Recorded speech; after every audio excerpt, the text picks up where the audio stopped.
New Macro Commands 9. Exports. The list of new macro commands in Audacity 3 includes several that don't appear to be new at all. We'll talk about why in this edition of Stuart's Audacity Tips. This edition is a perfect example of the shareable tidbits that make a subscription to Stuart's Audacity Tips so valuable. Of course you'll want to share it with someone else, right?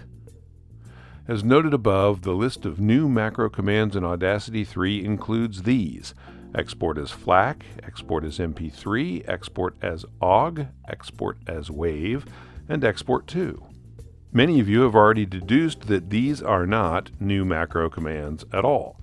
After all, we've been exporting audio to various formats for many years, and I, for one, have certainly been using some of these commands in macros as part of those activities.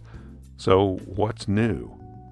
The new part has to do with how Audacity treats the output of macros that use these commands.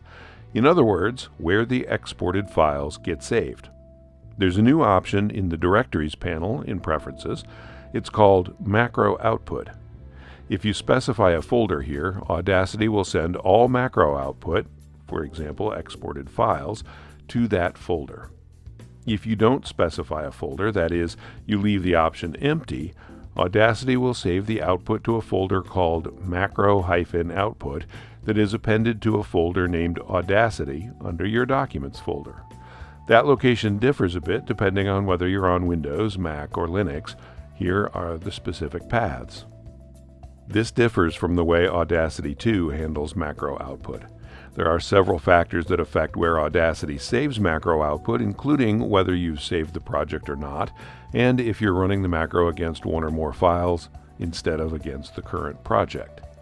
In case you're not aware, you can use the Files button in the Macro Manager to select one or more files.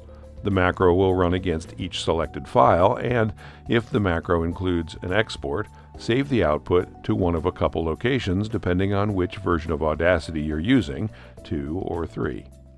Here's a quick reference table that sums up the differences between how Audacity 2 and Audacity 3 handle exports from macros.